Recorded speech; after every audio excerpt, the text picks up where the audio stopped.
Minor 2-5-1s are basically the same thing as major 2-5-1s. The only difference is they set up and resolve to, you guessed it, minor keys. Yes, there are other specific differences between minor 2-5-1s and major 2-5-1s, and I will be getting to those specifics in just a second. But at its core, the function of a minor 2-5-1 is the same as a function of a major 2-5-1, just resolving to a different quality of chord. It's still a chord phrase, so we have multiple chords that you should approach as an entire unit instead of thinking of each chord individually. It's a cadence or a turnaround which gets you back to the original key or to a new key. It's also very common in jazz songs, not nearly as common as the major 2-5-1, but you will find minor 2-5-1s and variations on it used all over the place in jazz improvisation. Being able to understand first what major 2-5-1s are and how to construct them and play through them is a great foundation to lead you into minor 2-5-1s. Once you're able to understand the basic principles of the major 2-5-1, how to construct it, how to get through it, you'll then be able to take the differences between that and the minor 2-5-1, apply them to that minor 2-5-1, and easily get through it so you can also make great creative melodic solos through the minor 2-5-1. Just before I get into it though, if you want to go further with voice leading and really learn how to connect chords when you're improvising, I highly recommend you check out my free masterclass called The Best Way to Create Melodic Solos. It's an in-depth 40-minute masterclass with a bunch of PDFs that go along with it that explains my simple 6-step voice leading process to help you connect those chords and really play beautiful lyrical melodic solos. The link to get that masterclass completely free is in the top of the description down below. Now you can see here we have the long 2-5-1 in C minor. Just like in the major 2-5-1, a minor 2-5-1 refers to the 2 chord, the 5 chord, the 1 chord, but ending up in a minor key. The way to approach these chords is not going to be starting diatonically, but just building specific 7th chords off of these specific scale degrees. So to start out, we have the 2 chord. In a minor 2-5-1, it is not a minor 7 for the 2 chord, but it's very specifically a minor 7 flat 5 chord, also called a half diminished chord. We have 1 flat 3, flat 5, then flat 7. So for D, minor 7 flat 5, because remember D is the 2 of C, we have the notes D, F, A flat, and C, and it sounds like this. Now we're going to move to the 5 chord. Instead of being just a regular dominant 7th chord, we're actually adding an extension. We're adding the flat 9 to it, so we have a dominant 7 flat 9 chord. In the context of a minor 2-5-1 to C minor, we have G7 flat 9 as our 5 chord. So the notes would be G, B, D, F, and A flat. Here's what that sounds like when you play each note individually.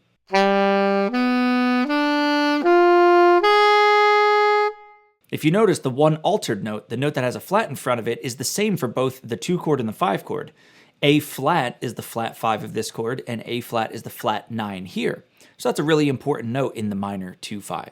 When looking at the resolution chord of a minor 2-5-1, we have some options. It resolves to C minor, but just like I talked about earlier in this course, C minor can have a bunch of different variations. You could have just a minor triad. You could have minor 7, minor major 7, minor 6, bunch of different options here. I chose what's probably most common, which is a minor 7 chord, but just understand that we're resolving to C minor. The 7th is, in this case, the flat 7. I added onto it to make C minor 7, but there are other variations of it. So in the case of C minor 7, we have 1 flat 3, 5 flat 7. So that would be C, E flat, G, B flat, and it sounds like this.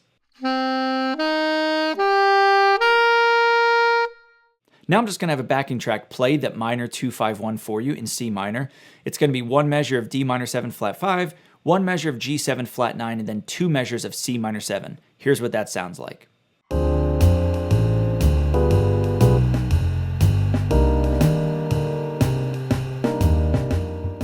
I want to talk about the 3-7-3 and 7-3-7 guide tone over a minor 2-5-1. So here you'll see we have our D minor 7 flat 5, going to our G7 flat 9, resolving to C minor 7. We have our 3rd of D minor, which is F. Then we have our 7 of the G7 flat 9, which is also F, so we have our common tone.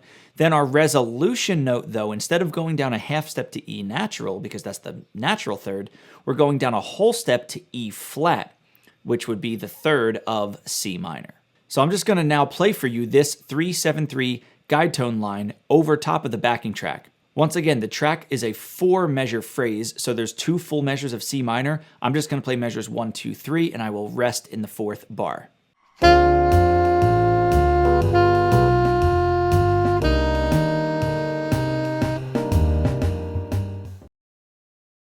If you feel comfortable, pause the video right now, go grab your instrument and get ready to play along. If you don't yet and you just want to watch and follow along, that's totally fine as well. So we're going to do the 4-bar phrase of the minor 2-5-1 4 total times. The first time through, I'm just going to play the guide tone line while you follow along and listen.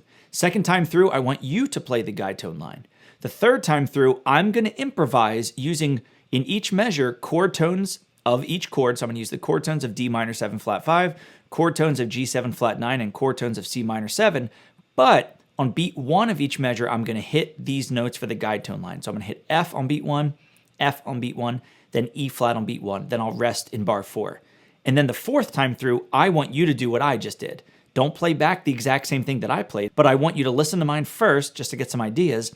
Then you improvise over the minor 2-5-1 following the same pattern.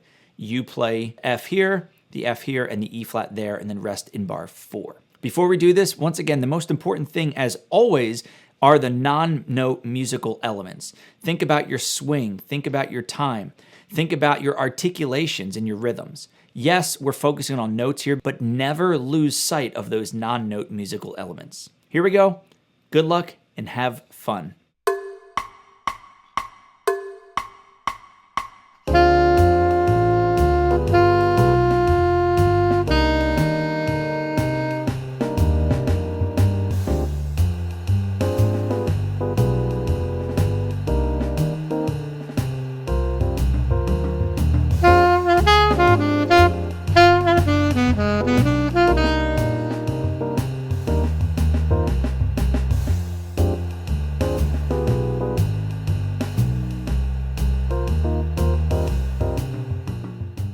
All right, were you able to play through that minor 2-5-1 with some success? I know for me, the major is always easier. It's easier for me to hear. The alteration's a little more clear.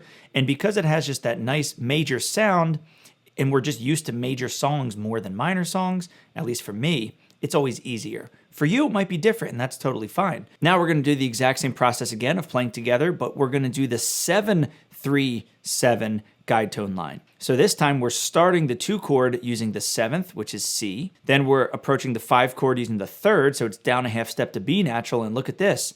Instead of staying on B natural, we move again another half step down to B flat, because the 7 of C minor 7 is B flat. So there's no common tones. We have C to B to B flat. So it's a chromatic guide tone line. Let's do the exact same thing. I'll play through the first time just playing the guide tone line. Second time through, you play the guide tone line. Third time through, I'll improvise, hitting these guide tones at the beginning of each measure, resting on bar 4. And then 4th time through, you will improvise, hitting these guide tone lines at the beginning of each measure, also resting on bar 4. If you do feel comfortable playing along, awesome. If you don't, maybe you can hum along, sing along a little bit. It doesn't have to be perfect, but just so you can start hearing what these chords are and hearing your way through the guide tone lines so they become more familiar to you. Here we go. Good luck, and as always, have fun.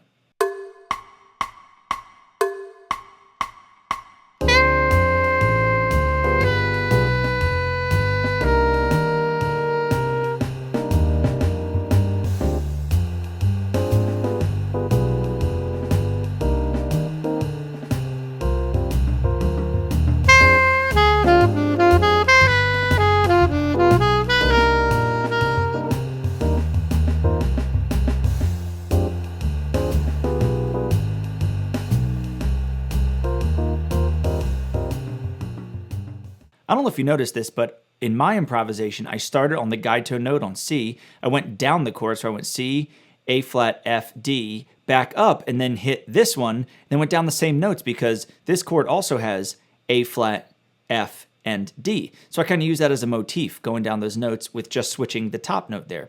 And then I resolve to the B flat at the end. Finding these common tones and leading tones and guide tones between chords is how you can effectively and efficiently play horizontally through them. If you just look at each chord in a vacuum and just play up and down it, get rid of it, go to the next chord, you're really missing what connects each chord together.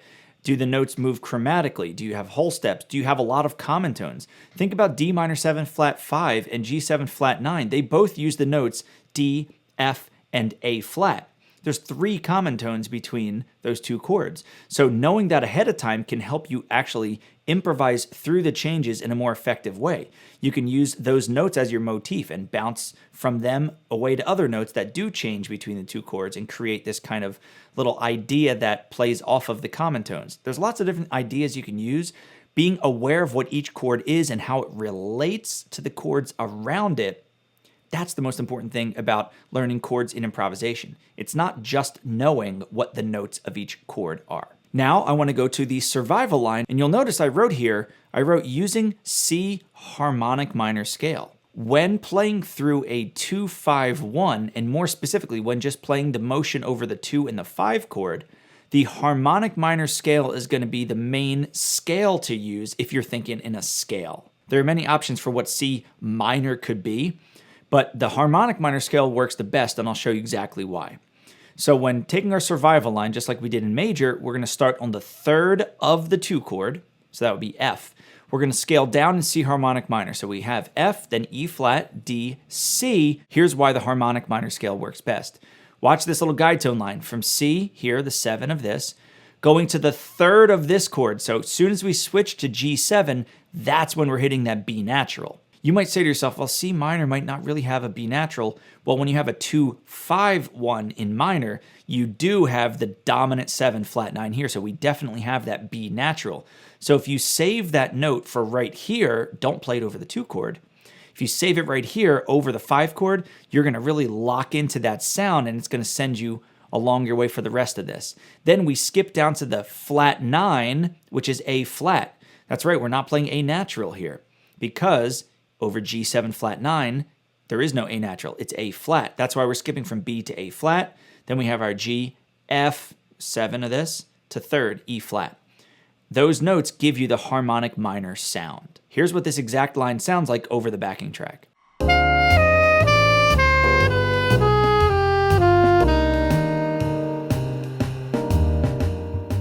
I'm playing quarter notes because each chord takes up an entire measure. If each chord was only 2 beats, I would play this line twice as fast. I would play 1/8 notes. Let's play a little more together.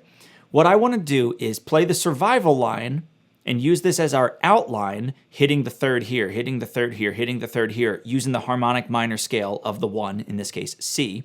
To fill in the gaps, I want to improvise back and forth. So the first time through the 2-5-1, I'm going to play the survival line as my outline, but I'm going to change some things about it. I might play some repeated notes or add some extra rhythms or maybe go back and forth between 2 of the notes. The main thing is I'll be hitting the 3rd here, the 3rd here, the 3rd here, and using the harmonic minor scale only, in the notes only of that scale, to fill in. Then the second time through, I want you to improvise. I want you to just come up with something on your own. Sure, you could do a response of what I did, or you can play off of what I did, or take it somewhere else. Whatever you want to do, but you don't have to just repeat back to me what I played. Then the 3rd time through, I'm going to play it again. I might add a little more this time, but still I'm staying with the same notes. I'm not changing any of the notes. I'm only using the C harmonic minor scale. And then 4th time through, I want you to improvise again. Maybe try a little further. Maybe jump around a little more, play some triplets, vary the rhythm in a different way, add some syncopation, whatever you want, as long as you're hitting the guide tone line using the C harmonic minor scale descending. Here we go, starting with me. Good luck and have fun.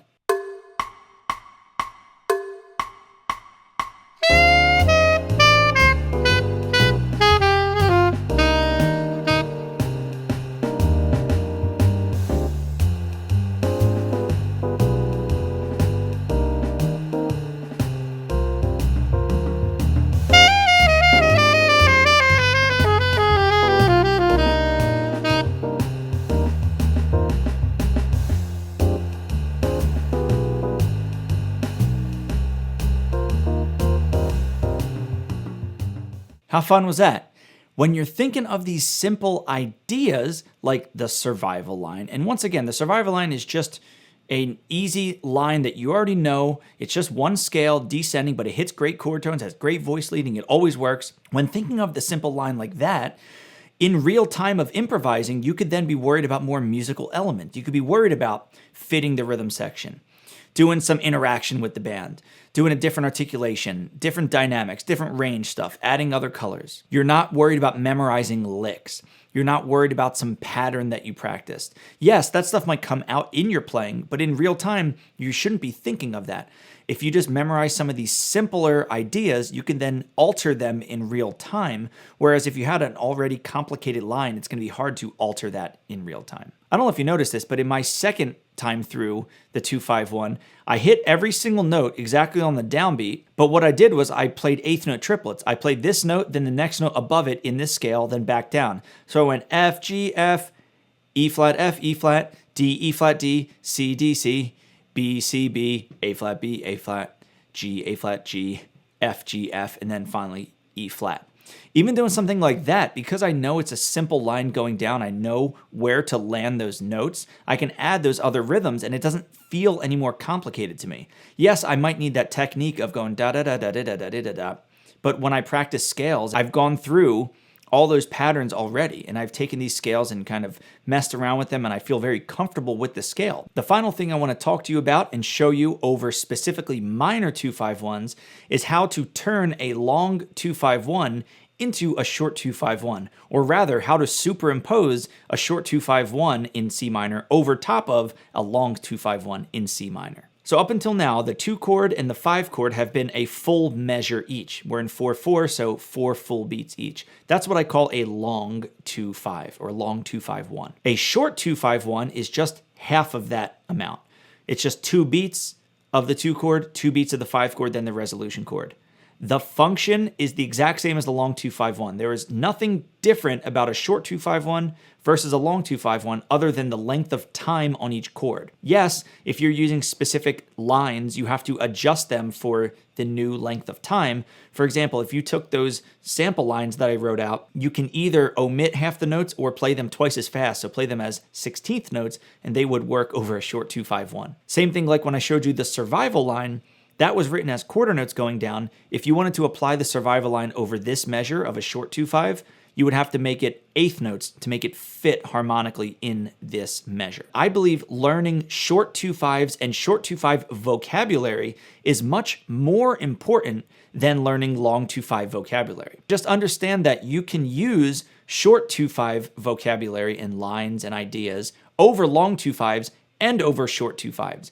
But long 2-5 vocabulary, the only way you can really make it work over short 2-5s is by playing it twice as fast. So if you're working on double time lines and 16th note lines, that's where it can work. But other than that, you can't really apply it directly the way you can going from short to long. So first off, why would you want to superimpose a short 2-5 in a long 2-5? Well, the main reason is to create motion. A lot of times when you have a full measure of the 2 chord and then a full measure of the 5 chord, specifically in a song at a slower tempo, the performer, it might be you in this case, you might not be as comfortable creating motion or creating something interesting all the way through that measure that leads into the next measure than playing all the way through that measure. Sure, if you have some lines worked out and you have the voice leading ideas that we just went over worked out, that will help you, but you still have to create some type of motion through these stagnant chords. Once again, it becomes more apparent at a slower tempo. The way to create motion without changing any of the harmony is to just superimpose a short 2-5 over the measure of the 5 in a long 2-5-1. What I mean by superimpose in this case is what you're thinking about playing as the improviser. The rhythm section will still play the long 2-5-1. The only difference is when we get to the 5 chord, you will be thinking about soloing over a short 2-5. How can this help you? Well, the guide tone lines now are going to go from beat 1 through beat 3, then into the next measure, as opposed to just at the end of the first measure and at the end of the second measure here. We have more motion in the middle of this measure, which will help keep the line moving forward. I'm now going to demonstrate something so you can kind of hear that motion. I'm going to have the backing track play the long 2-5-1 to C minor twice. The first time through, I'm going to play the D minor 7 flat 5 chord in quarter notes, the G7 flat 9 in quarter notes, well, not technically quarter notes, I guess a 5 tuplet, and then the C minor 7 in quarter notes. Then the second time through, I'm going to play the D minor 7 flat 5 as quarter notes again, but then in the second measure, I'm going to again play D minor 7 flat 5 in 4/8 notes, then I'll play the G7 flat 9 in 5 notes over 2 beats, like a 5 tuplet over 2. there resolving to the C minor and quarter notes. This way you can hear me play both chords here, the short 2/5, while the rhythm section is just playing the long 2/5. Here's what that sounds like. Really listen closely.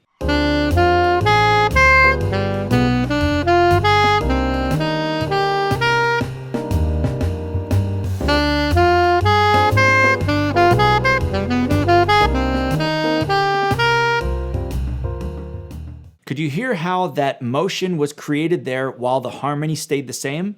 That's the whole point of using short 2/5s over long 2/5s. This right here was just an overview on what you can do, and hopefully it's starting to give you some ideas of how you can treat long 2/5s in specific songs.